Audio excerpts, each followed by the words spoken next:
The power to move a nation forward takes root in the productivity of business and industries. As your Meralco Corporate Partner, we understand the role power plays in fueling the growth of your business, how it moves, how it brings things to life, how it drives your business, and ultimately, how it plays a role in building a nation. We have evolved from being a power distribution company to a total energy solutions provider. We value the fact that Meralco has taken a very proactive approach to customer service and given us the ability to provide reliable and sustainable services to our customers, effectively tying our relationship with Meralco to our relationship with our customers. There is power in partnerships. Partner with us today.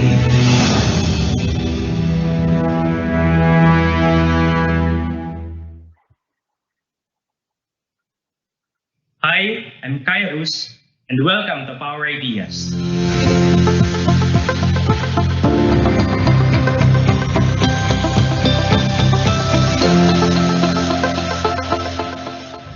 For those of you who are new to the channel, I'm a technical services engineer. I help ensure that our corporate customers are provided and served with the appropriate energy to power their businesses. In my line of work, I meet a lot of people from all walks of life. Usually we have problems regarding power and electricity. And what we at Meralco realize is that a lot of these problems could have been avoided if people knew more about how power and electricity work here in the Philippines. So that's why we came up with Power Ideas. And today we're going to talk about the power supply chain. The power supply chain looks like this and has four main stakeholders: the generation, transmission, distribution, and the end users. So how does the power supply chain work and how does it affect power quality? First, the generation companies have to produce power. Then, the generated power flows through the transmission grid towers and sends it to distribution utilities like Meralco, who then delivers it to the end users. If there's a problem at any point in that chain, then you get power quality problems. There could be a shutdown in the power plant, a down transmission line, or there could be a problem with the end user's electrical system. Issues from any stakeholders can affect the power quality in the entire system. And that's when you get poor or bad power quality. With good power quality, everything just works. When you have bad power quality, equipment doesn't run, or worse, it can end up damaging your equipment. Of course, power quality problem can also happen in the distribution side. In the Philippines, power is mainly distributed through overhead distribution lines, which can be affected by things like thunderstorms, broken transmission line cables, landslides, floods in substations, broken poles, lightning strikes, and animals like snakes, birds, and squirrels. Yes, we now have squirrels in the Philippines. As for problems on the end user's part, well, let me show you how that can happen. Here's an example. I remember that time a customer called us because they believed their equipment was malfunctioning because of a voltage imbalance, which is a power quality issue. Upon arrival at the site, we checked the voltage and found no imbalance. The voltage was as it should be, and when we checked the customer's equipment, that's when we discovered the problem. Their equipment was not configured to the parameter set by the Philippine Distribution Code. These parameters can also be found in our technical guide to power quality. Just click the link in the description below to find out how to get a copy. Well, that's it for now. I hope you learned some things about power quality and the power supply chain. Thank you for watching. We'll have more useful information to share in our next episode. So, we'll see you here on Power Ideas.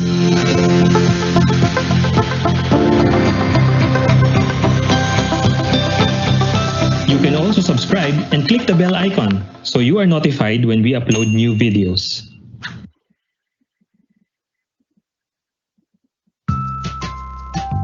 Nako, may rotational brownout dahil kulang daw ang supply ng kuryente?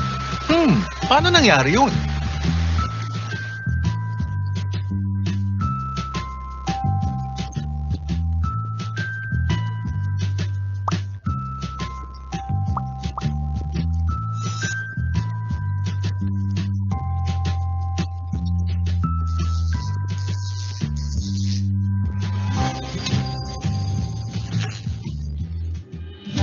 Paano natin malalaman kung may kakulangan na sa energy supply? Ang NGCP ang nakakaalam ng total available supply at nakakategorize ito sa tatlo: white, yellow, at red. White ang system condition kapag more than enough ang power supply. Yellow alert naman kapag konti lang ang natitirang reserba ng supply ng kuryente. Red alert na kapag kulang na ang available power supply. Pwede nang magkaroon ng rotational brownout dito.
Ano ang pwede kong magawa kapag naka-yellow o red alert? Para mabawasan ang demand, maging energy efficient. May 2 simple tips kami para sa inyo. Linisin ang electric fan para hindi mahirapan ang makina nito. Ilagay din sa 25 degrees na temperature o medium setting ang inyong aircon. Presko na, energy efficient pa!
Kung may karagdagang katanungan, mag-message lamang sa Meralco social media accounts o mag-text sa Meralco text hotlines.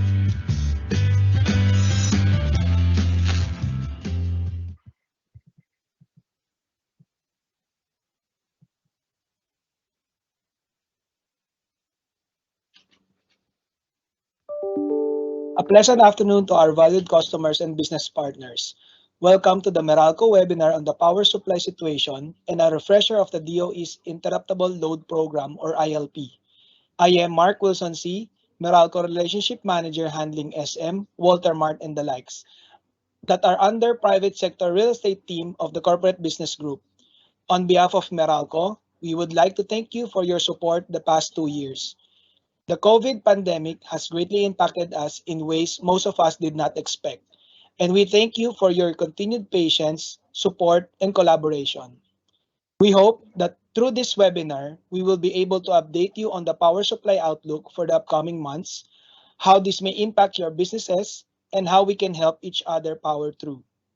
For the house rules, throughout this webinar, feel free to type your questions and comments. We encourage you to identify yourselves so we can acknowledge you properly. After all speakers have presented today, we will then proceed with our Q&A session, wherein we will try our best to post and answer all of your questions during this session. Please avoid posting personal details such as your SIN or your CAN, address, mobile number, and the likes. And since summer is just around the corner, please ensure that you are streaming from a comfortable and cool area, or ensure that you keep yourself hydrated so that you can stay with us until the end of this webinar. And now, to formally start, Let us hear from Ms. Cecil Domingo, Vice President and Head of Meralco's Corporate Business Group. Ms. Cecil. Thank you, Mark. Good afternoon and a pleasant day to all of you, our valued customers and business partners in nation building, and my colleagues from Meralco. I hope that you, your businesses, and most of all, your families are keeping safe as we continue to recover from this pandemic. My name is Maria Cecilia Domingo, serving as the head of the Corporate Business Group. I wish to acknowledge the presence of our key presenter from the Department of Energy, Director Mario C. Maresigan of the Electric Power Industry Management Bureau. Thank you, Director, for coming. As of this morning, we have more than 400 registrants in this webinar. Thank you for joining us today at Meralco's webinar, wherein we will share with you our country's power supply situation and outlook, and how this will impact our business operations and ways of working together.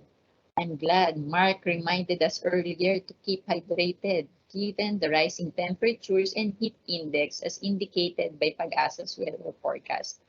These summer months will definitely be warmer and we can expect more energy usage in our businesses and most likely in our homes, as many of us are still working from home, working in a hybrid format, or have even started home businesses.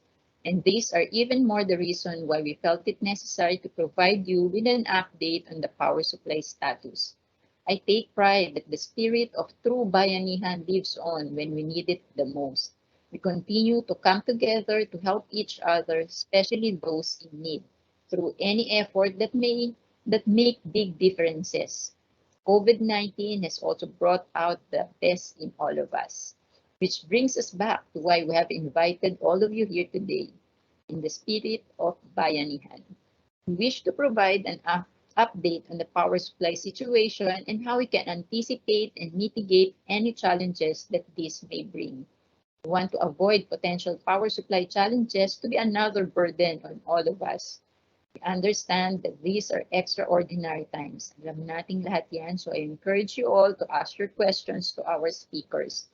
We're also here, the Corporate Business Group, to listen to you, address your concerns and inquiries, and ultimately, we want to continue being your partners in navigating through this new world. Maraming salamat po, and may we have a productive session, and God bless us all. Thank you, Ms. Cecil. Before we proceed with the program, I would like to acknowledge the presence of the following attendees. From Marco Polo Ortigas, represented by their president, Ms. Lily Pedrosa. From CW Home Depot, represented by their president, Mr. Napoleon Co. From EHS Lens Philippines Incorporated, represented by their president, Mr. Alberto de los Reyes. Sarimond Foods Corporation, represented by their president, Mr. Tomasito Tiu. PLDT Inc., represented by their vice president, Mr. Leo Gonzalez, and other companies that are well represented by key industry players and their executives across diverse business sectors. Again, thank you for being with us today. Moving along to our program, our first speaker will give you a preview of the power supply forecast and its potential impact to all our business operations.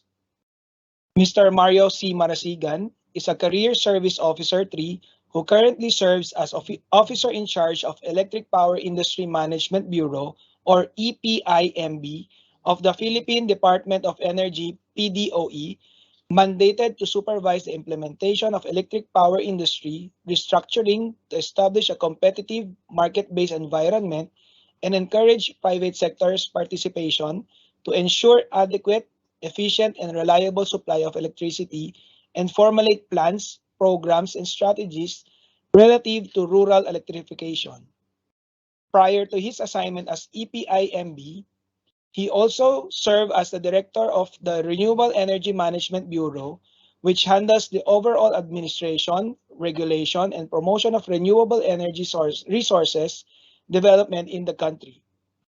He is also the former director of Energy Utilization Management Bureau, which is in charge of administering and implementing alternative fuel use and energy technologies, including energy efficiency and conservation programs of the department. Mr. Marasigan participated and presented papers in various local and international seminars, workshops, and conferences in the following fields: coal exploration, clean coal technology, hydropower technology, dams and engineering geology, rural electrification, renewable energy technologies, and alternative fuels.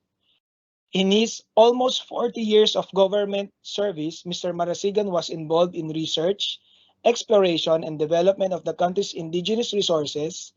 He started with the upstream coal industry and later moved on to mini hydropower, solar, wind, and marine energy resources.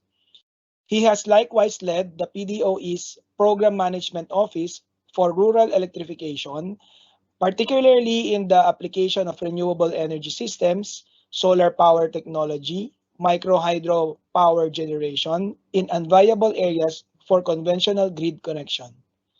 Mr. Marasigan graduated from Mapua Institute of Technology in Manila with a bachelor's degree in geology in 1982. He has attended a postgraduate studies in geology in the International Institute for Earth Sciences and Aerospace Survey in the Netherlands and master in management in the Technological University of the Philippines in Taguig, Philippines. Let us all welcome on screen Director Mario Marasigan from the Department of Energy. Sir Mario. Thank you. Thank you very much, Mark, for the kind introduction. Nahalata yata nila kung gaano na ako katanda sa DOE. But for sure, ang palagi ko sinasabi, I entered government service at the age of 9. Para mabawasan naman ng konti.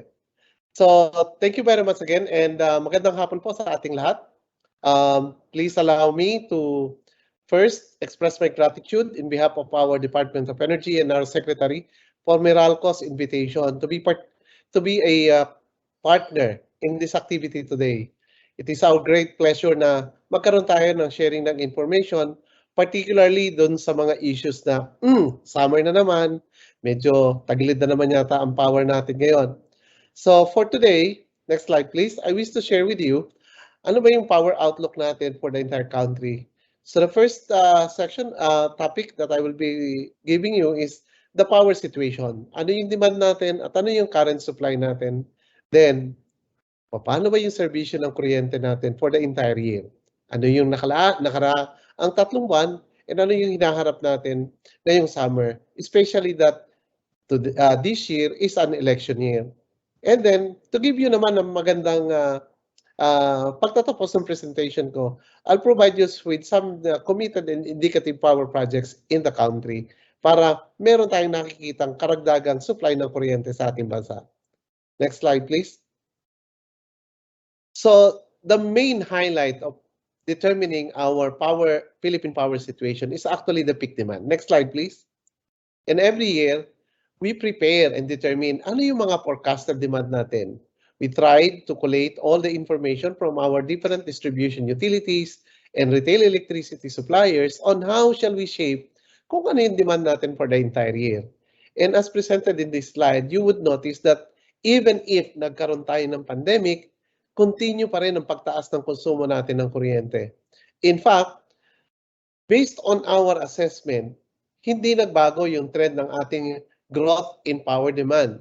Sa halip, ang nangyari lang na parang na-delay lang tayo ng 1 year.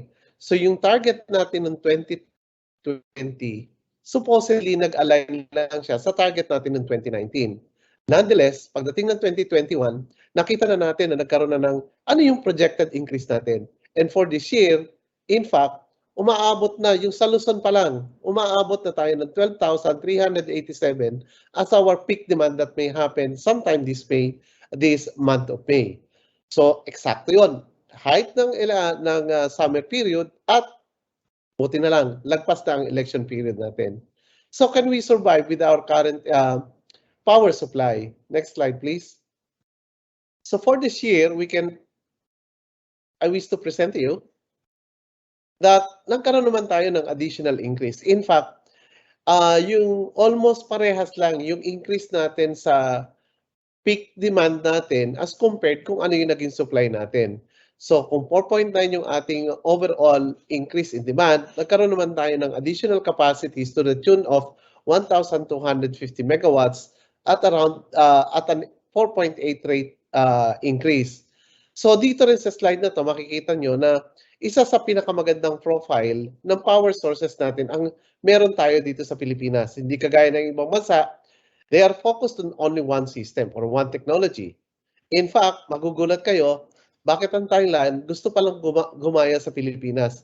Because Thailand is heavily being powered by natural gas. And now, they are buying generation coming from other countries, particularly from Laos, for hydropower generation. And also, they are now trying to establish coal generation facilities because they have already experienced that banking on one technology medyo mahirap pag nagkaroon ng diferensya. So, in this slide, you can see that while we still depend mostly on coal resources or coal power generation, malaki-laki na rin ang contribution ng ating renewable energy at 30%. Meron din tayong contribution coming from our very own natural gas, which is malampaya at 14%. Pero ang overall natin direction is to push for more renewable. Kasi as we have suffered recently, no, or actually ongoing pa, magkaroon ng conflict sa ibang bansa, apektado tayo ng presyo ng ating fuel supply dahil nakadepende tayo sa international market. So with this, I hope, next slide please. I hope I have given you a general outlook. Anong meron tayo ngayon sa Pilipinas, pero paano ba ito na-deliver sa ating mga consumer? So ito po ay napapaloob naman doon sa tinatawag nating grid operating and maintenance program pagdating po sa ating power system. So dito sa slide na to, please allow me to focus only on Luzon kasi nandito naman tayo sa Luzon at franchise area ng Meralco. So ito pong ating grid operating and maintenance program, dito po nakapasaad kailan dapat magkaroon ng maintenance program or system or activities ang isang generator na nandito sa Luzon. Kailan din dapat magkaroon ng maintenance activities or rehabilitation kung meron mang nasira ang ating pong system operator. Kailangan nating improvements na dapat gawin. So, naaayon din po sa ating grid operating and maintenance program na walang pwedeng mangyaring maintenance activities ang lahat ng power plants during the summer period, except for hydropower generation kasi kukunti naman ang tubig natin during the summer months. So, ganun ho ang status nun. At yan, kinukulate lahat ng ating system operator ang lahat ng submission for maintenance program ng bawat generating facilities in Luzon. Of course, this happens also in Visayas and Mindanao. After that, they confer and coordinate with our market operator to schedule naman. Paano ba yung supply? Paano natin i-reshape? Paano? At dapat yun ay naaayon sa forecast naman na ginawa ng Department of Energy. So, itong nangyayaring ito po yung pinipresent ko sa slide na to is our approved grid and operating and maintenance program for Luzon, which reflects ano yung available reserves natin. Tandaan nyo lang po, itong graph na to, ang nire-reflect lang nito is the available reserve on a weekly basis for the entire year. At dito sa slide na to, nais kong sana nakikita nyo, medyo nasa shade ng kulay yellow, yung summer period, particularly the election day. And that is just to give highlights na ito yung critical period natin every year. Dito palagi nagsasabing bakit kapos ang kuryente natin. Ang supply natin hindi nagbabago. But rather, yung increase natin sa demand ang ina-address natin with our existing capacities. More so kung may madadagdag tayo mga additional capacities. As reflected in this graph, yun hong lahat ng kulay green, ayan na yung mga existing facilities natin. While the little shades on top of the green in blue shade, are actually the transfer of electricity coming from Visayas. Yun naman po kulay gray, ayan ang power plant na papasok pa lang o mag-start ng commercial operation. Ngunit, itong sitwasyon na to palaging ideal. Pero ito ba yung talagang nangyayari year in and year out? Alam po namin na marami sa ating mga consumer, palaging ang nababalitaan, uy, bakit may nasirang planta? Bakit 4 na planta nagkasabay-sabay? So dahil dito, ito yung tinatawag natin na nagkakaroon po ng forced or unplanned outages sa mga planta. Kahit ipinagbawal na natin na magkaroon ng maintenance program during the summer period, meron pa rin mga plantang bumibigay during summer. And that causes yung tinatawag nating rotational brownout. Pero kailan ba talaga nangyayari ang rotational brownout? Nangyayari lang po yan kapag naubos na yung reserve natin. So kung meron man tayong yellow or red alerts, hindi pa ibig sabihin nun magkakaroon na tayo ng brownout, kundi namimiligro pa lang tayo. Eksakto lang ang supply natin pagdating sa demand.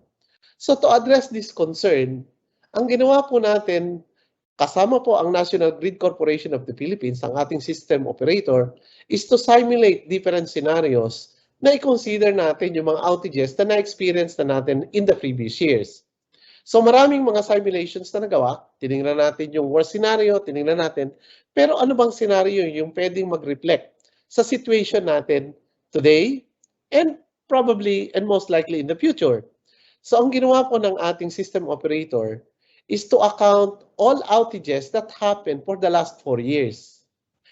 Took the average on a daily basis nito mga outages na to at ni-reflect nila yan pagdating dito sa approved grid operating and maintenance program na profile natin sa Outlook. Next slide please. And let's see what happened. So in this slide, you would notice na, bakit may yellow? Bakit kanina kulay green?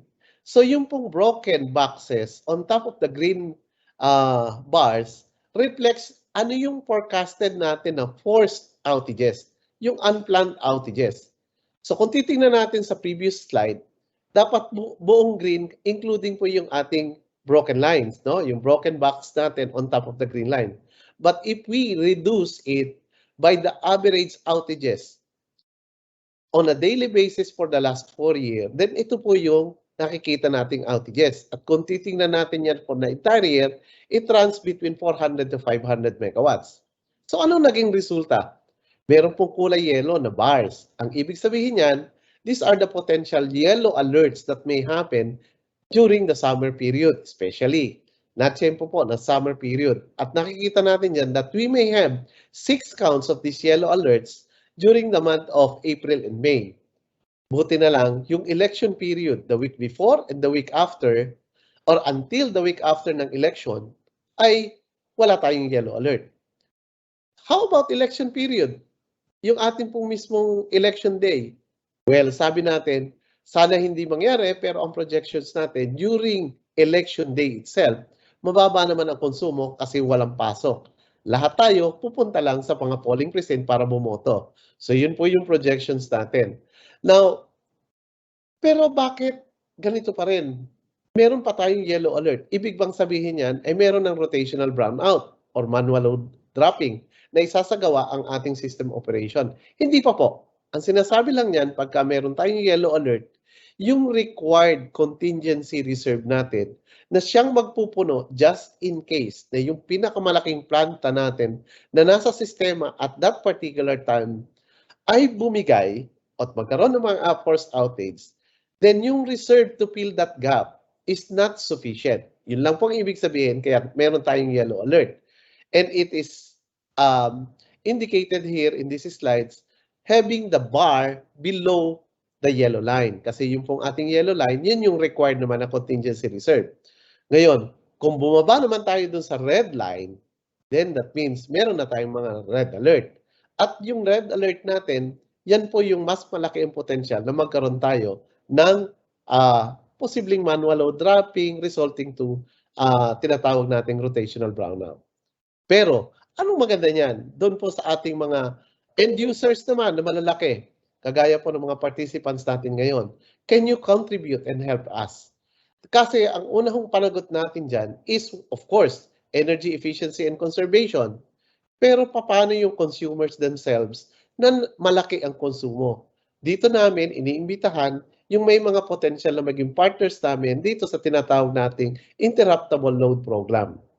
Nonetheless, bukod pa po dyan, meron naman po kami mga contingency measures na inire-ready or inihahanda na to address then these concerns. Among which, Napansin nyo kanina, yung GNPD, dapat magko-commercial operation ng April.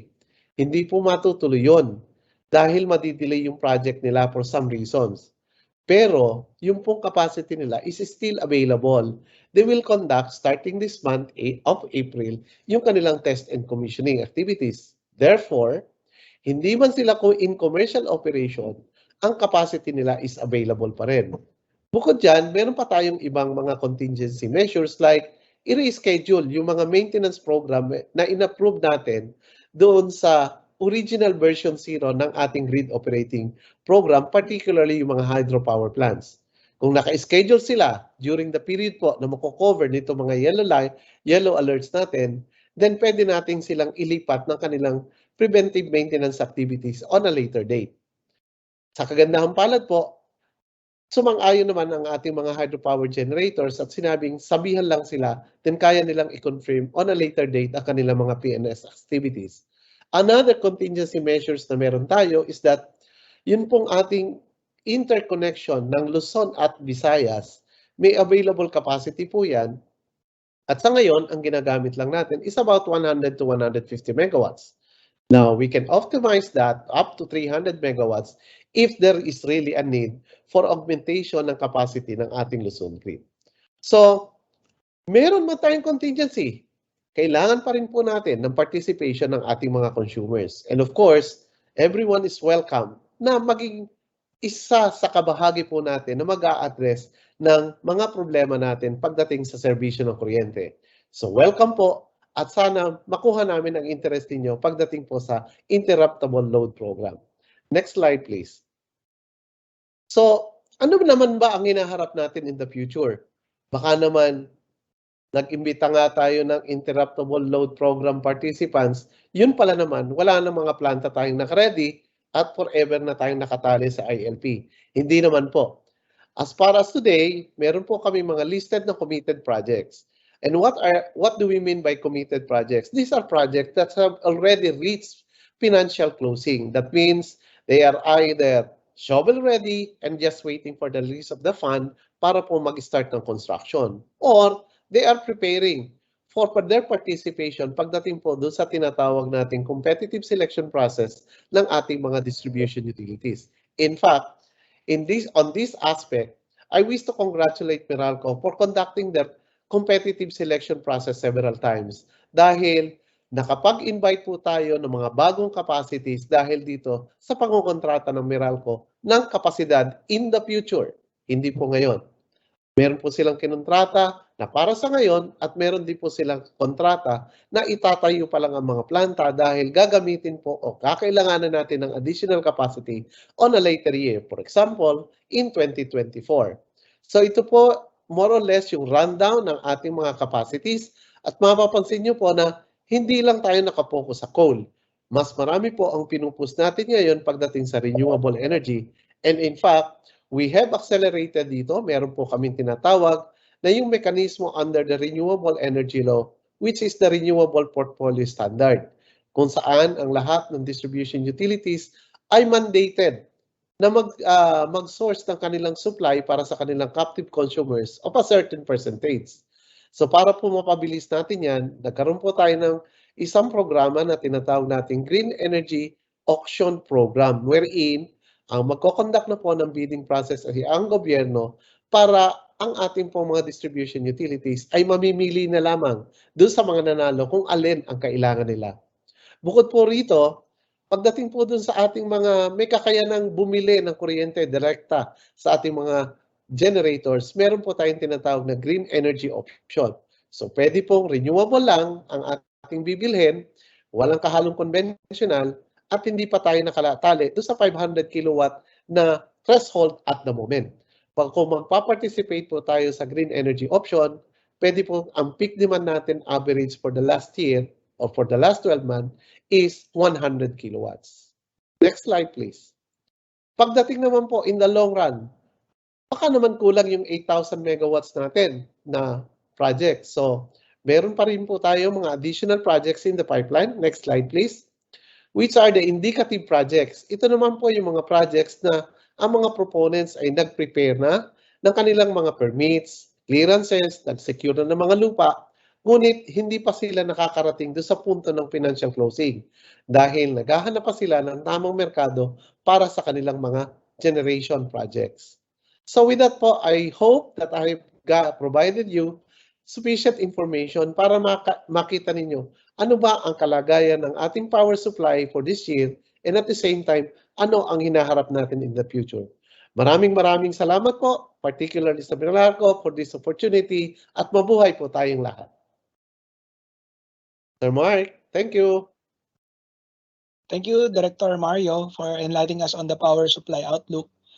Again, feel free to type your questions and or comments. We encourage you to identify yourself so we can acknowledge you properly. In anticipation of possible energy reserve deficiencies, we would like to take this opportunity to provide you a refresher on the Department of Energy's Interruptible Load Program and how this can help us mitigate a lack of supply in the upcoming months. We would like to call on our next speaker to share with us the Interruptible Load Program or ILP guidelines and protocols. Ms. Letty Sapina is the lead specialist for generation and transmission economics. She has been part of Meralco's ILP team since its implementation in 2014 and has represented the company in coordination meetings with regulators, other power sector stakeholders, and customers during the development of the program's mechanics. Let us all welcome on screen Ms. Maria Leticia L. Sapina, Lead Specialist, Generation and Transmission Economics, Meralco. Ms. Letty. Yes, good afternoon, everyone. Thank you, Sir Mark. So I will be presenting a few slides on the ILP to introduce the program to new customers that have yet to enroll and also to provide a refresher for our existing participants. So next slide, please. Okay, ILP was promulgated ILP was promulgated under ERC Resolution number 8, Series of 2010, and amended by succeeding resolutions in 2013, 2015, and 2019 to improve program mechanics. So it was first implemented in Visayas in 2010, and then in Mindanao in 2012 to ration limited power supply and avoid or avert prolonged power interruptions. So in Luzon, the DOE initiated the implementation of ILP in Meralco's area back in March 2014 in anticipation of potential power supply shortage in the grid. So what is ILP? So ILP is a voluntary demand-side management program that allows customers to operate their gensets and collectively reduce electricity drawn from the grid when power interruptions are imminent to ration limited power supply. So in other words, during red alert, participants with large loads collectively reduce their consumption from the grid either by operating their gensets or changing the schedule of their operations so that the available supply can be reallocated to smaller loads like households. So the protocols, compensation, and recovery mechanism are based on the ERC's guidelines. Next slide, please.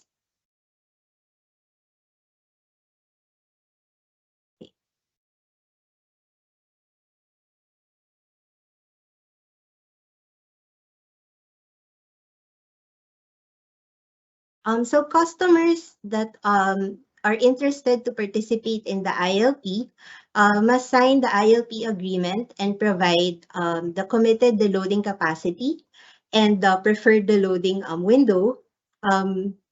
Also, identify contact persons for notification and finalize the baseline consumption profile for the computation of the deloaded kilowatt hours. For captive customers, the ILP agreement is between the customer and the DU, while for contestable customers, it's a tripartite agreement among the DU, the RES or the local RES, and the contestable customer. So as of February 25, 2022, the total committed capacity available for the loading in Meralco's area is 562.4 megawatt from 123 companies, representing 272 participating accounts. And last year, during its implementation, ILP has spared at least 700,000 households from rotating power interruptions. Next slide, please. So for the program mechanics, the implementation of ILP involves 5 steps. Next slide, please. The first step is notification. During this stage, Meralco's customer care directly notifies participants through their contact persons of grid conditions and possible ILP activation. Next slide, please.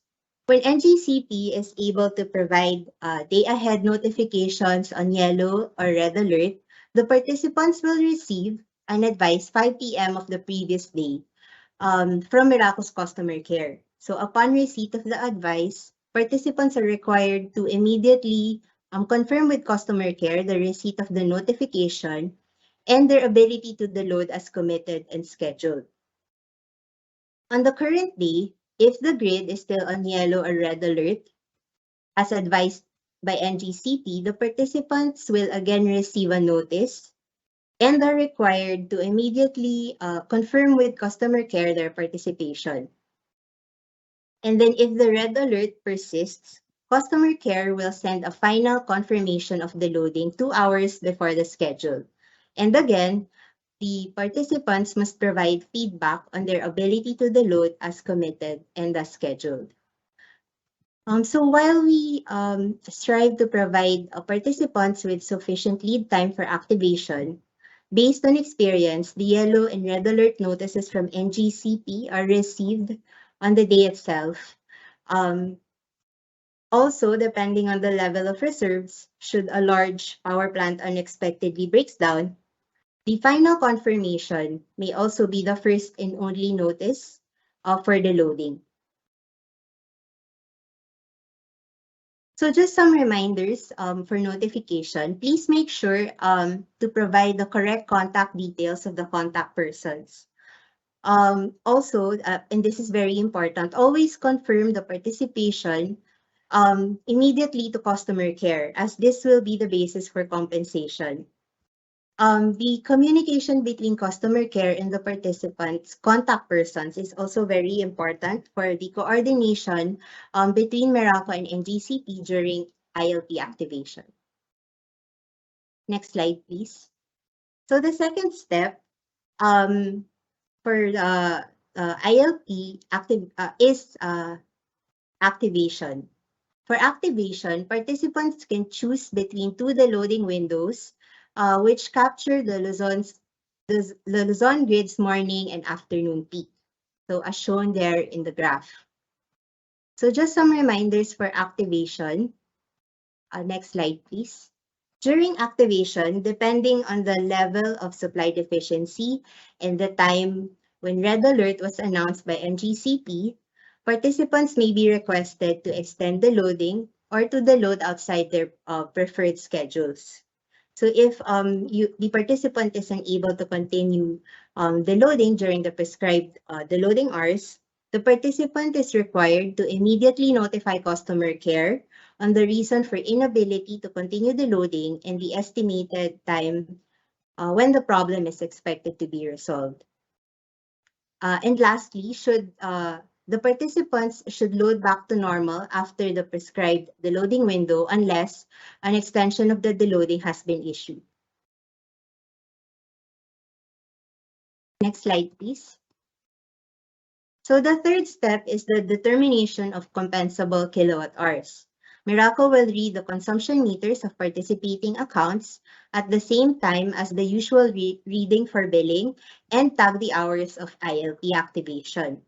So the compensable kilowatt hour takes into account the participant's actual load profile on the day of activation, the baseline consumption profile under the ILP agreement, and 1 hour before and after the hours of red alert. So as allowed under the ERC's guidelines to improve program efficiency, the participant that deloaded during activation will be compensated for the hour before and the hour after of red alert. This considers that it takes some time after the loading to achieve the committed capacity, and it also takes some time to load back to normal. Next slide, please. So the fourth step is billing. Meralco will compute the deloading compensation based on the ERC's prescribed formula and send to the participant and or the rest for verification within 7 days from the regular reading date. Next slide, please. As provided in the ERC's guidelines, the participants are compensated for fuel and maintenance costs that may be incurred during activation. So the maintenance cost is computed by multiplying the compensable kilowatt hour and the rate set by the ERC, which is 0.32 per kilowatt hour. In the ERC's formula, the participant is compensated for the incremental deloading rate or fuel costs in excess of electricity costs. So to compute the fuel cost, the generation cost of fuel is multiplied to the fuel consumption rate set by the ERC, which is 0.34 liters per kilowatt hour. And the generation cost of fuel is the average of diesel fuel from Petron, Shell, and Caltex as of the end of the previous calendar month in the city or municipality where the participant is located. Next slide, please. The last step is settlement. So the signed conforma letter containing the computation of the loading compensation must be returned to Meralco within 8 days from receipt. Upon receipt of the signed conforma letter, Meralco will process the payment within 30 days.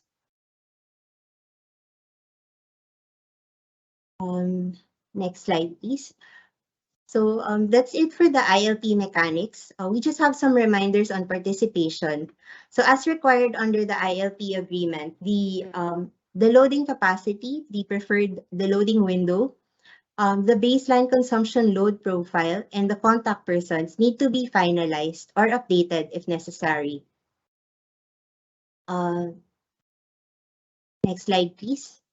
And then also, since the ILP agreement terminates if number one, the captive customer switches to the contestable market, and number two, a contestable customer switches from one rest to another, there is a need to finalize a new ILP agreement when either of those happen. So I believe that was the last slide. We hope you will support again the program this year. Thank you for your attention.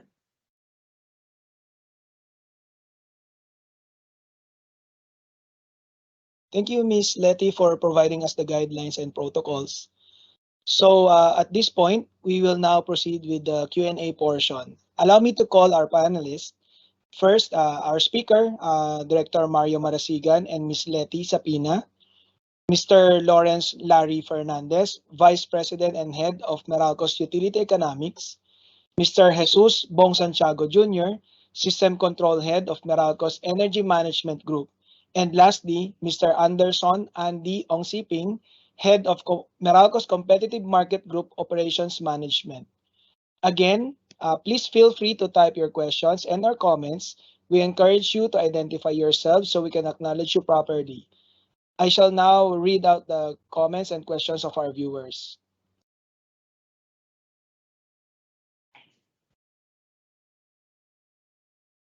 Okay, for the first question for Mr. Larry, my company committed to my RM relationship manager a week ago. We will support ILP, but now our circumstances are changed. Can we take back our commitment? Sir Larry. Thank you for the question, Mark. So thank you very much to the customer for committing to participate in the program. ILP really works best when we have as many participants in the program as possible. And we fully understand that a participant's circumstance may change from time to time over the course of the program. Therefore, the program was actually designed to be flexible. That's why, as presented earlier by Ms. Letty, it's really a voluntary program. If a red alert occurs and the customer is not able to deload at that time, then you may advise Meralco at that time that you're not able to deload. But we strongly advise you to remain in the program, and maybe there might be an opportunity at a later time that if another red alert occurs, you may be able to deload at that time. So we really encourage you to remain in the program. So thank you. Thank you, Sir Larry, for clarifying. Next, for Director Mario, is participation to ILP mandatory? Thank you very much for the question. Well, hindi po mandatory yung ating participation sa ILP. But we highly encourage po yung pong mayroong mga kakayanan, those who have the capability to participate in this endeavor, it's not only the benefits that our other consumers will get. Actually, our participants will have their share of their own benefits pagdating po sa ILP. So mataas po ang level ng aming encouragement pagdating dito sa programa na to. Salamat po. Thank you, Sir Director Mario, for encouraging our customers to enroll to ILP, and so we could help in the capacity for during this summer period.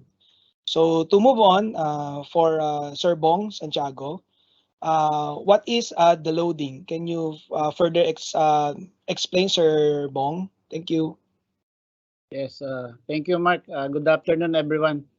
So, deloading means ito na po yung time na babawasan natin yung load ng ating company, no? By using our genset. No? So, example, your demand is 3 megawatts and you committed 1 megawatt para sa ILP. So, yun po. Babawasan natin ng 1 megawatt yung ating usual na demand na kinukuha sa Meralco, and then ito transfer natin siya sa ating genset. Thank you po. Thank you, Sir Bong, for that explanation. So to move forward, for Mr. Larry Fernandez, do we get a special discount in generation charges if we support ILP? Sir Larry? Thank you again, Mark. So right now, under the existing ILP guidelines of the ERC, ILP participants are charged the same generation charge as all other regular customers. However, as presented earlier, those who deload, those who activate, will receive compensation not only for maintenance cost, but also for fuel cost under the formula promulgated by the ERC. So thank you. Thank you, Sir Larry. Sir Larry, can you please stay on the screen? The next question is for you as well. So what is the impact on generation charge of ILP for captive Meralco customers? Yes. So since ILP compensation is akin or similar to generation cost, then the compensation amount that are given to those who activate or deload is added to the generation charge computation. So experience in the past years has shown that the incremental cost or add-on cost to the generation charge of ILP compensation is relatively small. It's typically less than 1 centavo per kilowatt hour for a certain month.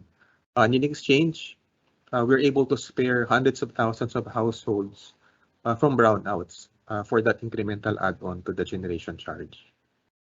Thank you. Thank you, Sir Larry, for explaining. For the next question, for Mr. Andy Ongsiping, my company is a contestable customer, and we have an existing contract with a RES, retail electricity supplier. If we support ILP, there will be a drop in our agreed MEQ per contract. Will my RES penalize me for supporting ILP? Sir Andy? Good afternoon. Thank you for that question. Now, actually, I think one way to look into it, to tackle this question, is to look at the word penalty or penalized, because actually the ILP in itself was crafted for compensation or to ensure that the customer is compensated when they actually participate or deload for that specific hours or duration. So actually one other thing that we can look into is that the interruptible load program is a tripartite agreement, which means that there are three parties for the agreement. One, you as the customer. Two, the retail electricity supplier, and three, us as the distribution utility. So I guess my advice is that you should be able to communicate this with your retail electricity supplier to ensure that there won't be probably any kind of surcharge, especially if you actually participate in the program. Actually, within the participants or attendees of this webinar, there are also retail electricity suppliers. And I think it's also a good opportunity to shout out to them and also to ask for their support, especially now that we have this webinar and we're preparing for what will happen, especially this coming months. Thank you. Thank you, Sir Andy, for clarifying the answer to the question. So let's move on to Miss Letty, our only lady on the panelists. So for Miss Letty, at what point of the deloading does Meralco start to compute for the compensation? Miss Letty? Yes, thank you for the question. So the computation for the loading compensation starts with the determination of the compensable kilowatt hours. So to determine this, Meralco will read the consumption meters of the participating accounts at the same time as the usual date for billing. So yun po yung start nung pag-compute natin ng deloading compensation. Okay, thank you, Miss Letty, for explaining. So let's call on Sir Bong. Is it possible that the ILP is extended beyond the hours originally declared? If yes, are we still required to continue using gensets? Yes, thank you, Mark. Yes, pwede pong ma-extend yung participation ninyo kapag ka nag-deteriorate yung system Halimbawa, during the time na meron tayong deficiency tapos nagkaroon pa ng outage sa another plant, pwedeng humaba Pero ILP is purely naman po kung hanggang saan lang yung kaya nyo If you will participate hanggang doon sa ma-extend siya, mas okay po 'yon. Pero kung ang kaya nyo lang is doon sa na-commit nyo na oras, okay lang din naman po 'yon. Ang importante lang is if you will extend beyond yung first na kinumit nyo na oras, malaman lang po ng mga relationship managers or ng call center para ma-compensate kayo ng tama. Thank you po. Well explained now, Sir Bong. So to move forward, Sir Bong, this is again for you. If my company participates in the ILP, can we be exempted from an outage in case additional deloading is required? Sir Bong, can you further explain, please? First, once po na nag-participate kayo sa ILP, ang aming pinapangako is pagkakaunti lamang o less than 500 megawatts ang deficiency, yung circuito nyo where you are connected, i-exempt na po natin yan sa manual load dropping. So meaning, hindi na natin papatayan ng power yung circuito nyo. At yun nga, kung may additional deloading naman na required at hindi nyo naman na kaya pang mag-participate, okay lang din naman po yun. So ayun, basta nag-participate po kayo, ito yung beauty ng ILP Sa halip na tanggalan ng power yung buong circuit, is portion na lang ng demand ninyo ang tatanggalin natin para yung ibang mga load ninyo na kailangan pang na hindi gaanong critical sa inyong operation is magstay pa rin naman dito sa Meralco na kumukuha ng power. Thank you po. Okay, thank you Sir Bong, no. So basically the state of the supply pa rin yung may concern if we will proceed with another extend the ILP program. So for the next question, for Sir Bong again, we wish to continue supporting the ILP, but we are not given enough lead time to adjust our operations to the load. Why can't Meralco give us a longer lead time? Sir Bong, can you further answer this question? Yes, opo. As explained by Letty, no, a while ago, ang red alert po is malalaman ni Meralco 5 p.m. the previous day. So halimbawa, may red alert tayo bukas. So 5 p.m. ngayon namin malalaman from the system operator yung estado na yun So ayun, pagka ganun po nangyari, maaga naming na i-communicate sa mga participants na kailangan mag-deload the following day. Kaya lang kasi ang system natin is dynamic. Pwedeng ang forecast ni system operator is sufficient yung ating supply sa susunod na araw. Pero pagka nagkaroon ng force outage ng power plant at nag-progress siya into red alert, so yun po yung mga times na na very short notice na lang namin nasasabihan kayo para mag-participate sa ILP. Pero ideally, 1 day before or 5 p.m. the previous day, dapat malaman nyo na meron tayong red alert. Thank you po. Thank you, Sir Bong, for the answer to the question. Let me call on Miss Letty again. At what point of the deloading does Meralco start? Oh, actually, this the same question prior. Okay, let's move on to the next question.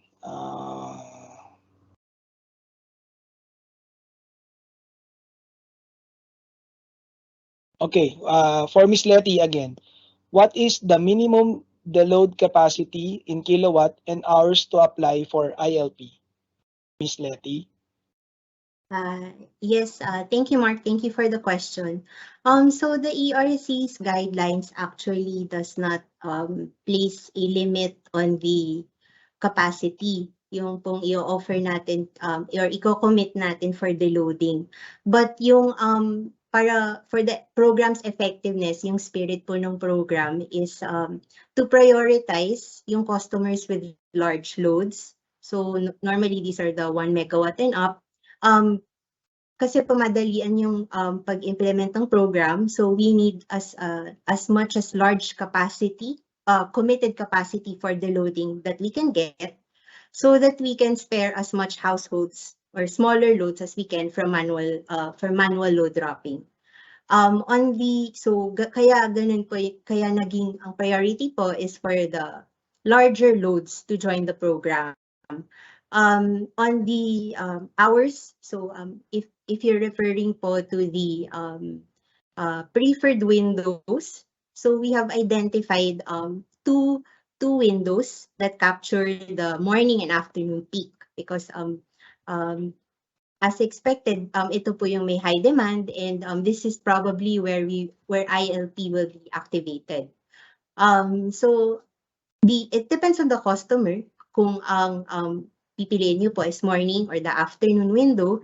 And I understand some customers, ang pinili po nila is flexible. So they can either choose to the load in the morning or in the afternoon. As to the exact hours of activation, depende po yun sa hours of red alert that NGCP will announce. Yun po. Thank you, Miss Letty. So for the next question, it's for Sir Andy. Do we need to take approval from RES for ILP? Hi again, good afternoon. Thank you for that question. Actually, the quick answer is yes, but I think I need to clarify further kasi there's more than meets the eye. So for you to be able to participate in the agreement in itself, of course, there should be the participation of the retail electricity supplier, especially because under the contestable market, you will be enrolling as a tripartite That means that you, the retail electricity supplier, and Meralco, both all the three parties should be able to sign the contract for it to be valid and eligible. Now, to clarify further, bakit it's not simple yes. When the let's say a yellow or a red alert incident takes place, hindi po actually required for the retail electricity supplier to have a say on the participation. So what happens usually is that the distribution utility contacts the customer directly, and through that, yung customer po ang nagko-confirm, or they will be the one to confirm on whether they will be participating on the set hours. And us as the distribution utility only provide information to them that their specific customers, let's say for example, Res A has 10 contestable customers. Tatlo po sa kanila may interruptible load program na agreement. So we just provide an FYI to the retail electricity supplier that these customers may be deloaded upon the need for example, if there is a go signal from the grid operator to continue with the deloading. So ganun po siya. We don't really need to, I guess, inform the rest or the retail electricity supplier, especially just probably just to have context. Normally, these cases are a bit of an emergency. So para po hindi na masyado matagal ang deliverance back and forth from one party to another, the distribution utility only contacts the customer and then provides an FYI to the retail electricity supplier. So I hope that clarifies your question. Thank you, Sir Andy, for that detailed answer to the question. No? So for the next question, does the ILP will be done during summertime? Siguro maybe I could answer this. No, basically ILP can be activated any time of the year. Basically, we're waiting for the status or the supply. If it's needed, we will be going to activate the ILP program. So to minimize the blackout in the franchise area of Meralco. So for the next question, this is for Director Mario.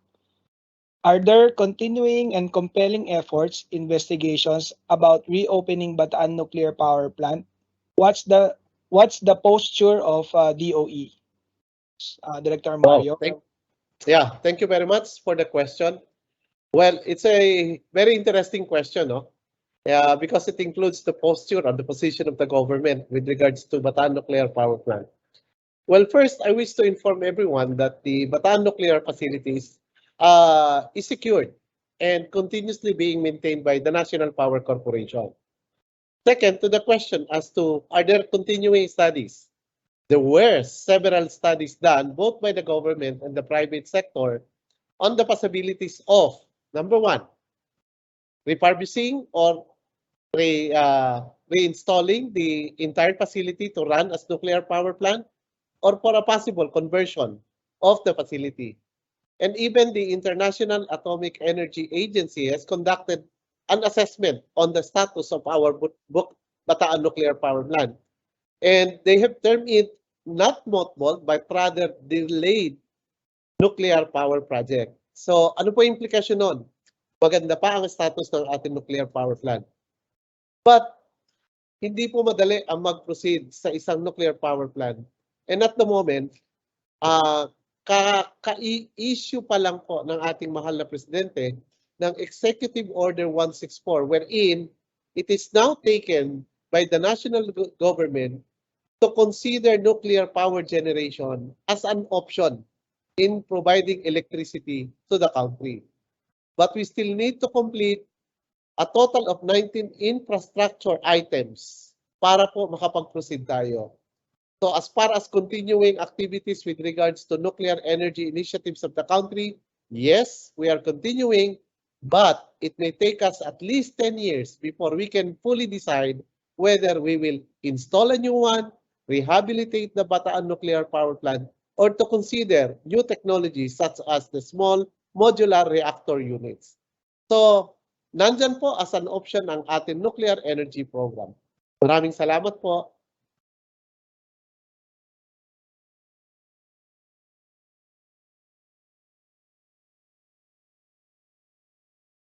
Thank you, Director Mario. Let me call on Ms. Letty. What's the computation for the compensation if we have activated or deloaded? Yes. Okay. Thank you, Mark. So for the computation of the loading compensation, we will follow the ERC's prescribed formula. So as we discussed earlier, the participant will be compensated for fuel costs and maintenance costs that may be incurred. And the fuel cost is actually in excess of the electricity cost. So that's what the incremental deloading rate refers to.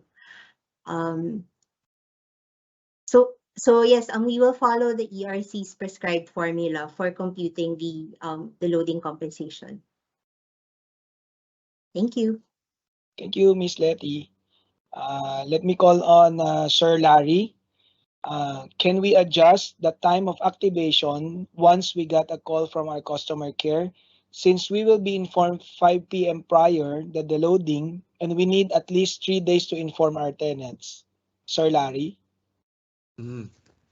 So maybe we can answer that in two ways. So number one, in terms of notification, as mentioned by Sir Bong earlier, we try to coordinate closely with the national grid to get the notification of a red alert as soon as possible, so that we can also advise ILP participants of a possible activation. But again, red alert typically is an emergency condition already, and sometimes the lead time for notification is very, very short already. So again, the program is flexible. We will understand if given a certain lead time, you may not be able to deload at the time needed. But we hope that we can prepare ahead of time, for example, advise our own tenants ahead of time of possible activation, so that if the time comes and a red alert is raised, then you may deload when needed. So thank you. Thank you, Sir Larry, for answering the question. For the next question, this is from Mirko Rizzuto of ADB. Do the reimbursable fees consider latest price hikes in the fuel or energy market? Maybe Sir Larry could answer this question. Yes, under the existing guidelines of the ERC for ILP compensation computation, the most recent fuel costs are considered. So, for example, just as an example, if ILP is activated this April, then we will take the retail diesel fuel prices in March, based on the information from the DOE's website, to be able to compute the compensation. So, I think the short answer would be yes. We take the most recent possible fuel prices to be able to compute the fuel compensation. Thank you, Sir Larry, for clarifying. So basically, we consider the current trend of the price of the fuel in the Philippines. Okay, to move forward, for Director Mario from Romel D. Any diesel discounts daw, Sir Director Mario? Can you answer this question po ba?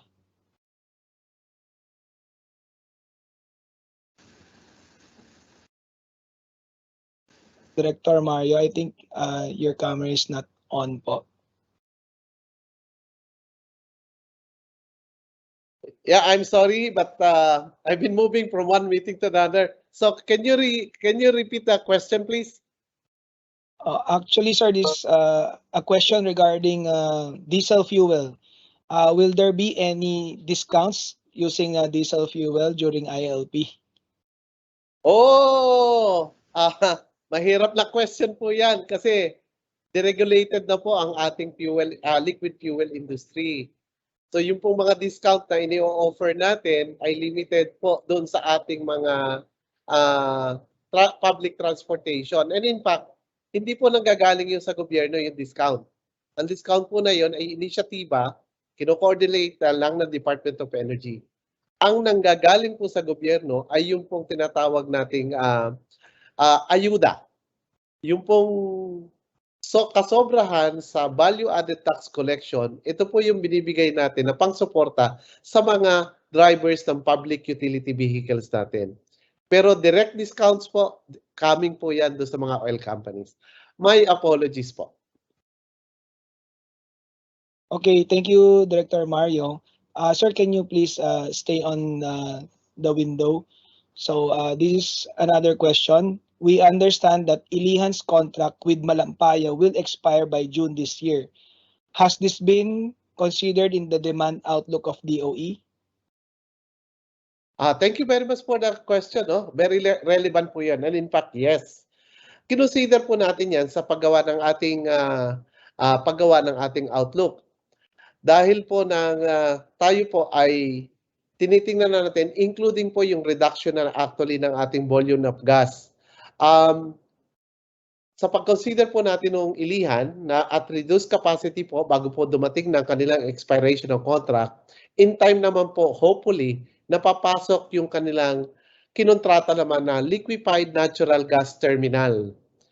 So, mapapalitan po ng Malampaya gas ang supply nila coming from this another private sector supplying the liquefied natural gas. So, inaasahan po namin na magpapatuloy pa rin ang Ilihan kahit po hindi na Malampaya gas ang gagamitin. Salamat po.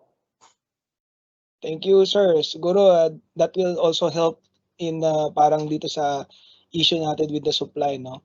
So to move forward, to Ms. Letty again, will Meralco be the one to determine or compute the compensable kilowatt hour of a property?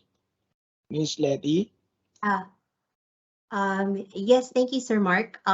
So for the determination of the compensable kilowatt hours, so it will depend on number one. So first, Meralco will read the consumption meter of the participating account. So we will consider number one yung actual load profile for the day of activation, and also yung agreed baseline load profile in the ILP agreement. And then 1 hour before and 1 hour after the red alert hours. So this is as allowed under the ERC's guidelines. So the computation, so after Meralco computes the compensable kilowatt hours, the computation will be sent to the participating customer and or the rest for verification. So we will ask for your confirmation of the computation before we can finalize the compensable amount. Thank you. Thank you, Ms. Letty, for explaining. Next question is for Sir Larry. Is the schedule of the ILP fixed? Because for malls, 10 a.m. onwards are critical because of mall operation. Can we not do it earlier? Sir Larry? Thank you, Mark. Actually, yes, the ILP mechanics were actually developed in close coordination with past ILP customers, especially in Visayas and Mindanao, where ILP actually started. And our close consultant at the time was SM, because they were pioneers in ILP participation. So we took into consideration all of their suggestions to make ILP flexible when Meralco implements it. So first, to answer the question whether the schedule is fixed, no naman. The ILP schedule is not fixed, and actual activation will really depend on when NGCP declares the Luzon grid under red alert. So for example, if NGCP says that the Luzon grid is on red alert from 11 a.m. to 1 p.m., then that's the time most likely for ILP activation. So while Meralco asks participants to nominate a window for activation, this is mostly for Meralco to identify participants who will be prioritized to be notified on activation.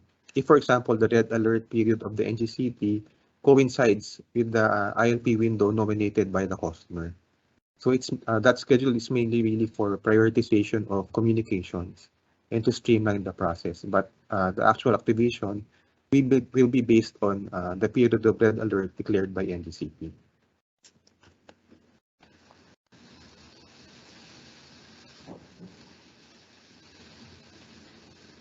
Thank you, Sir Larry.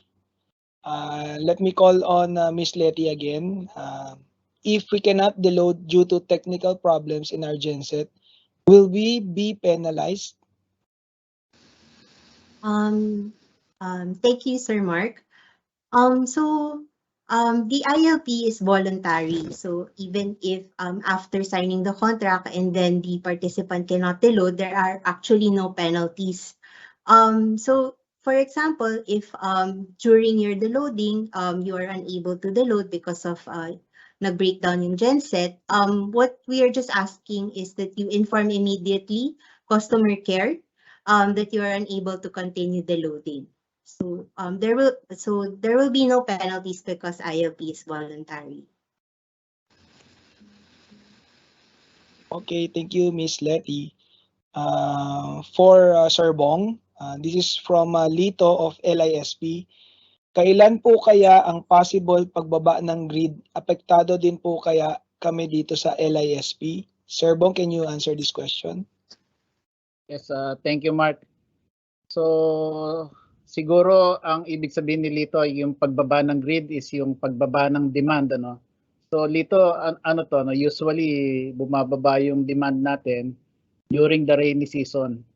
For the obvious reason, ano, na konti na lang ang gumagamit ng mga air conditioning units. Kaya, yun, during rainy season yun. So, probably by July or August, mababa na demand.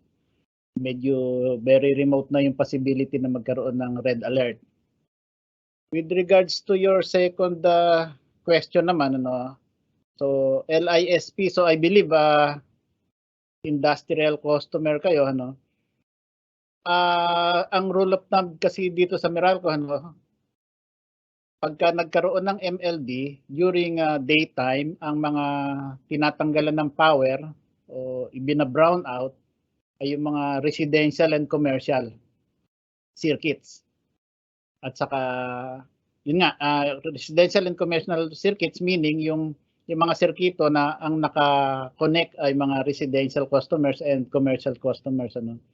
So given na kayo ay industrial, ang mga industrial customers naman o industrial circuits, pagka kailangan silang i-manual load dropping o i-brown out, sa gabi gagawin yan after 5 p.m. Ano? So kung merong deficiency after 5 p.m., example 5 p.m. to 8 p.m. for whatever reason, meron tayong supply deficiency.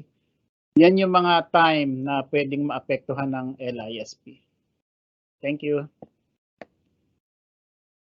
Thank you, Sir Bong. Let me call on Miss Letty again. Just to benchmark to convince our management, how much is the average compensation the participant can enjoy? So in actual activation, it might be difficult to provide a benchmark. It will magdedepend po kasi on how much yung deloaded kilowatt hours, and also the rate of the customer and the fuel cost computed at that time, and also the maintenance cost. So I guess maybe pwede po na to present to management, maybe you can, following the ERC formula, you can try to simulate if you deload 1 megawatt for 1 hour to arrive at kung ano po yung deloading compensation. Okay, thank you, Miss Letty. For the next question, this is for Sir Bong Santiago. If we participate in the ILP, will there be a problem if we can only deload less than the requested time, say 1 hour only? Thank you, Mark. So, yun nga po, ano, ang ILP is purely voluntary. Ano. So, okay lang naman po kung 1 hour lang kayo makapag-participate. At basta ang importante lang po is malaman namin yung mga time, kung ilang oras o anong oras kayo makakapag-participate, kasi ini-stack po namin yan, ano, para malaman namin kung gaano kalaki yung magpa-participate. Okay lang po yan. Thank you. Thank you, Sir Bong. Let me call on Sir Larry from Ruel. Once we participated in ILP, will GMBD charging be suspended or suspended temporarily? Sir Larry? Thank you, Mark. So right now, as in past years, for when ILPs was activated, the GMBD mechanism continues to operate. Typically naman, from experience in the past years, ILP is needed for a few days in a year, and even within a month, for only a couple of hours, a few hours within a month.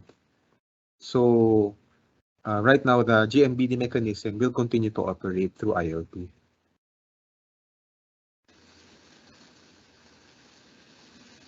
Thank you, Sir Larry. Let's move on to the next question for Director Mario. When will be Visayas Mindanao HVDC completed so Luzon can tap power potentials from Mindanao? Director Mario? Thank you, Sir Mark, and thank you for the question. Where we are eyeing na this year, makumpleto na po yung tinatawag nating Visayas Mindanao Interconnection Project. But that could not, that it's only one among the major activities that we have to do, because interconnecting Visayas and Mindanao will not mean that there will be a full transfer of capacities to Luzon. So para po ma-augment pa natin yan, kailangan po natin ng augmentation din or yung enhancement ng ating pong tinatawag na Cebu Negros Panay Grid. Para po mas maganda yung daloy ng kuryente sa Visayas involving the three projects. So inaay po natin na yung Visayas Mindanao makukumpleto po yung kanilang interconnection this year. In fact, sa first quarter and towards the second quarter and towards the second semester, maybe as early as October, pwede na pong maging operational yung Visayas and Mindanao project.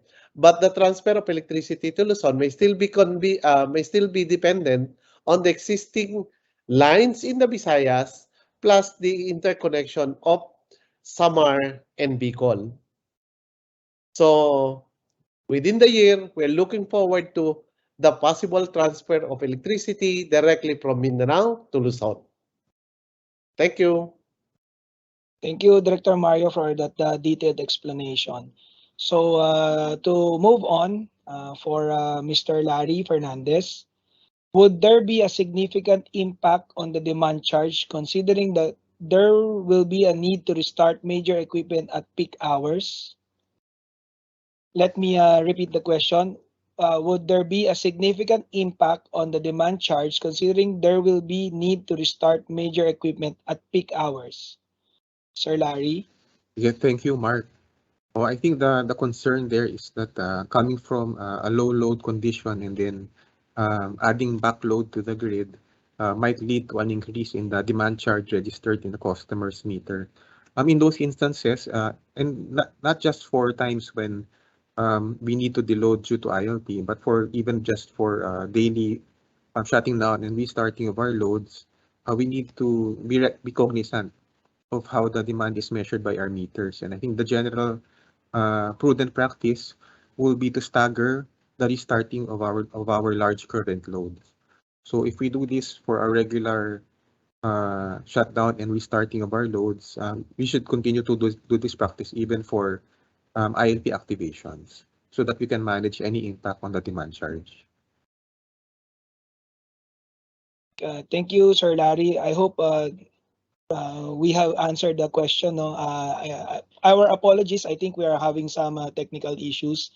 May we ask for your patience while we are trying to resolve them. Thank you.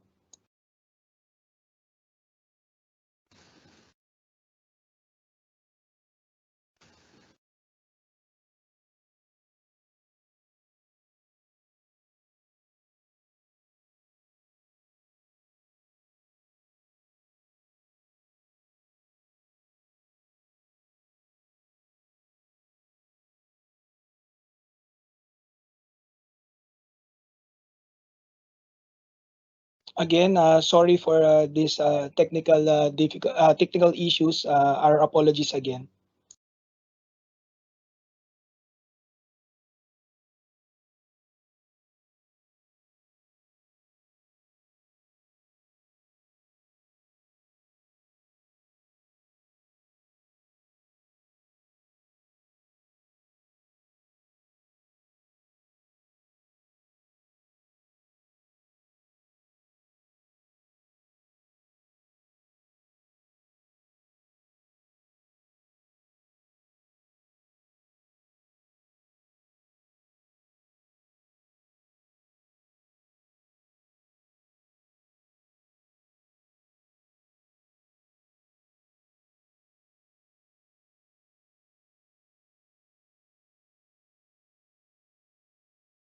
Okay, this is for Miss Letty from Kennedy Morales. If we become a participant of this ILP, can we deload anytime and use our gensets to provide power to our facility, especially when the price of diesel is low? Okay. Thank you, Sir Mark. So ILP is only activated when NGCP issues a red alert notice. And then it was determined that manual load dropping may be implemented. So it's not the program cannot be activated outside those conditions. So also the customer needs to confirm. So if there is a red alert and then you have been informed by customer care of the condition and on the ILP activation, you need to confirm also with customer care your ability to the load. So ILP cannot be activated outside of red alert hours. So meron po talagang specific instances on when it can be activated. Thank you. Thank you for that clarification, Miss Letty. So again, our apologies. I think we are still having technical issues. May we ask again for your patience while we are trying to resolve them. Thank you.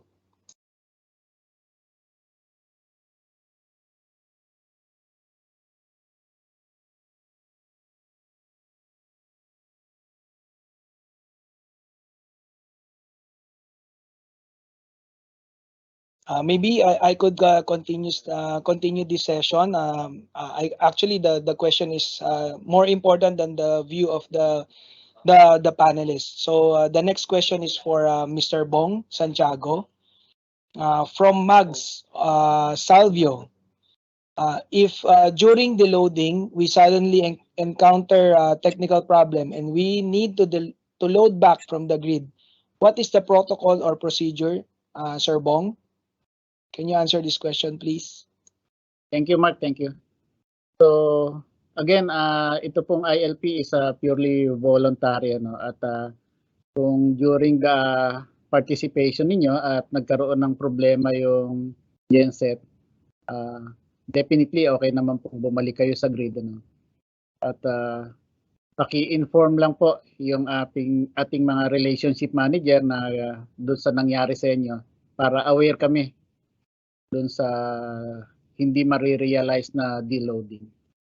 Thank you. Thank you, Sir Bong.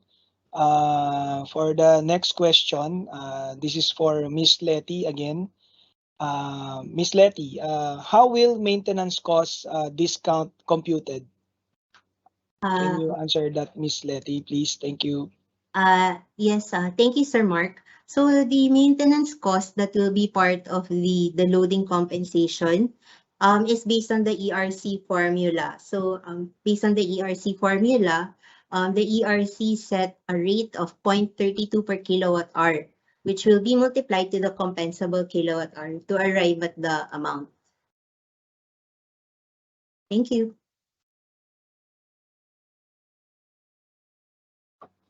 Thank you, Miss Letty. For our next question, I think Miss Letty, this is again for you. So we have several generators. If we only do partial deloading, say 25% of our load will be under our genset, how compensation will be computed? Could this be detected on our load profile by Meralco considering only a part of our demand was reduced? Let me repeat the question. We have several generators. If we only do partial deloading, say 25% of our load will be under our genset, how do we compute for the compensation? Could this be detected on our load profile by Meralco considering only a part of our demand was reduced? Okay. Thank you, Sir Mark, for that question. On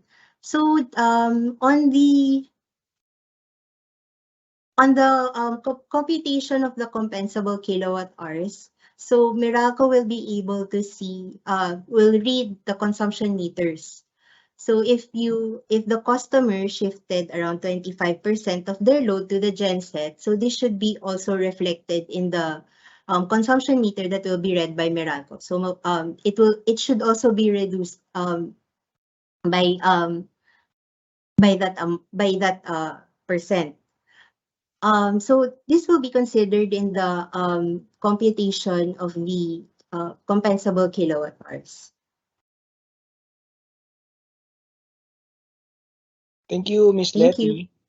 Okay, moving forward, the next question is, will the compensation be reflected on the billing of the current or succeeding months?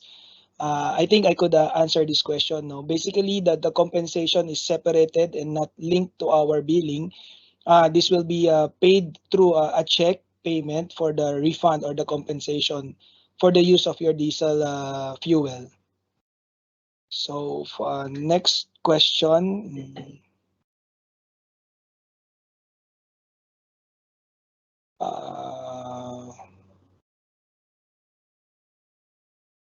this is for Meralco. Could you help us understand what's the computation of power factor percent reflected at the billing statement? I think this particular question should be it's not related to this topic. Maybe I suggest you contact your relationship manager so he or she could explain it further. Let's move on to the next question. For Sir Larry, does POP, peak and off-peak customers, invited also to participate in the ILP program? If yes, do we have a separate computation for peak and off-peak hours, Sir Larry? Thank you, Mark. Actually, there is nothing, there's no naman inherent prohibition for peak off-peak customers to also join the interruptible load program. It's just that for peak off-peak customers, they would already be doing their part in supporting any supply tightness because they are, by virtue of the program, they are transferring their loads to off-peak periods, and typically the grid experiences red alerts during periods of high demand or during what we call the on-peak period. So actually, via the peak off-peak program, the participants are also performing a similar service that ILP participants are doing. Also, we'll have to see if there is additional scope for deloading because a peak off-peak participant would have already transferred their loads to off-peak periods. The capacity to deload during peak periods might not be that significant already because of the peak off-peak program. So thank you, Mark. Sir Larry, there is a follow-up question related to this, I think. So the incremental deloading rate is computed by deducting from the generation cost of fuel rate the sum of the PC average wheeling rate and the generation rate. How are we going to proceed if the peak hour generation rate is higher than the generation cost of fuel rate? This is for the POP customers. Can you further explain, Sir Larry? Yes, thank you, Mark. Actually, it's not only for peak off-peak customers, but even for regular customers, there might be instances when the effective rate of the customer is already is lower than the is higher than the generation cost, so that there might not be any compensation for the fuel cost. So we'll have to see what the actual bill of the customer will be to be able to determine that. So right now I can't answer categorically what will happen. It will be situational, depending on the actual bill of the customer at the time.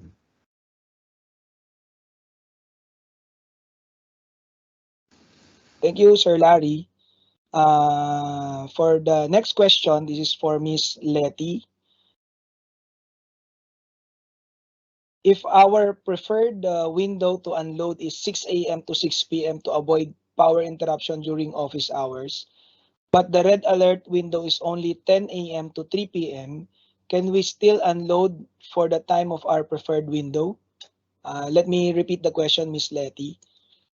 If our preferred window to unload is 6 a.m. to 6 p.m. to avoid power interruption during office hours, but the red alert window is only 10 a.m. to 3 p.m., can we still unload for the time of our preferred window? Yes, thank you, Sir Mark. So ILP is activated if there is a red alert. So that is normally during periods of high demand and when there is supply deficiency. So from 6 a.m. to unload 6. So outside of those instances, there might not be a need, or there will most probably not be a need to activate ILP. So again, ILP will only be activated if there is a red alert. And normally this is during periods of high demand. So for the participant, it has to deload during the hours where there is red alert. Thank you. Thank you, Ms. Letty, for the explanation. I think, ma'am, based from your explanation during this session, 1 hour prior and 1 hour after the red alert is the compensable time during a red alert situation. So to move forward to the next question, this is for Mr. Bong Santiago. How do Meralco decide circuit for MLD? Is ILP participant can be exempted from MLD? Again, the question is, how do Meralco decide circuit for MLD? Is ILP participants can be exempted from MLD? Sir Bong? Thank you, Mark. As I have mentioned earlier, pagka po nag-implement tayo ng MLD or manual load dropping during the daytime, ang pinipili po natin ay yung mga sirkito na ang mga connected customers are residential and commercial. At pagka naman ang deficiency po naman ay sa gabi or 5 p.m. Onwards, doon naman po yung time na mga industrial circuits na ang ating mga idinadrop. Thank you. Thank you, Sir Bong. We can entertain the last 3 questions. So the first one is for Sir Larry from Cesar Boydon. Are there any specific types of industries that are encouraged to join the ILP? Again, this is from Cesar Boydon. Are there any specific types of industries that are encouraged to join the ILP? Sir Larry, this is for you. Thank you, Mark, and thank you for the question, Sir Cesar. Wala po. Meralco will take any willing participant into the ILP program. As mentioned earlier, ILP works best when we have as many participants as possible, whether these are commercial customers or industrial loads, whether they're office buildings or manufacturing establishments, all participants are welcome. Thank you. Okay, tulong-tulong po tayo na Sir Larry. That's the best way to fight this supply issue. Tama, So Mark. for the next question, this is for Sir Bong from Erwin of NMCP. During the loading, what is What is the strategy? Start deloading from household near eco zone or from selected areas? Let me repeat the question for Sir Bong. From Erwin of NMCP, during deloading, what is the strategy? Start deloading from the household near eco zone or from the selected areas? Sir Bong? Thank you, Mark, and thank you, Erwin. So, I think ang ibig sabihin ni Erwin dito is manual load dropping or pagka magba-brown out na si Meralco. Kasi yun nga, ang brown out natin during the daytime is ang i-consider natin doon yung mga sirkito where residential and commercial customers are connected. So ganun po lagi yon. Bakit? Kasi kailangan during the night time may kuryente na, lalo na yung mga residential and commercial customers natin. At pagka ang deficiency naman po o ang pagkulang ng supply ay sa gabi, ang iba brownout naman natin or ang EMLD is yung mga industrial circuits. So wala, parang ganun nga nag-i-start tayo doon sa mga household o mga residential, pero hindi naman po kailangan malapit sa eco zone. At ito namang tinatanong niya na from selected areas as much as possible po pagka nag-schedule kami ng manual load dropping, yung mga adjoining na mga barangays and cities parang sabay-sabay na sila. Halimbawa, magba-brown out ng 8 to 9. So, puro dito na sa area ng, halimbawa, Pasay. So, as much as possible, doon na, yung magkakatabi na barangay doon. Para sabay-sabay nang mawalan yung isang area. And then, sa susunod na oras, ibang lugar naman, say, Nabotas, ganun. So, ganun po. Thank you.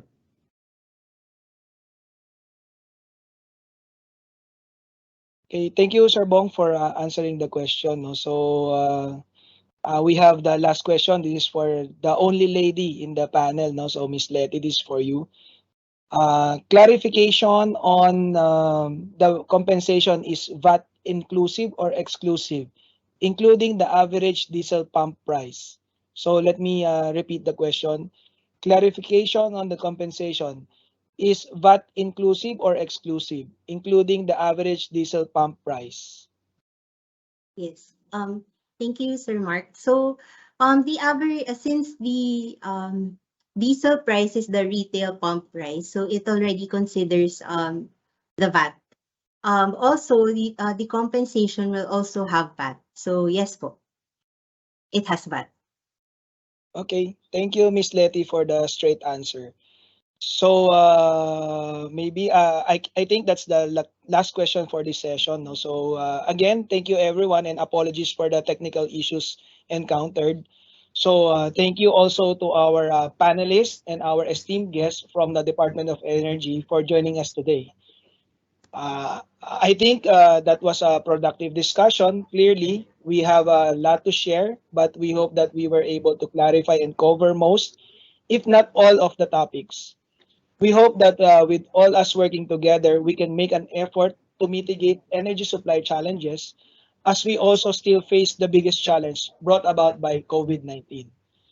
Before we formally end, let me bring you the first Vice President and Chief Commercial Officer of Meralco for his closing remarks. Ladies and gentlemen, please welcome Mr. Ferdinand Helus.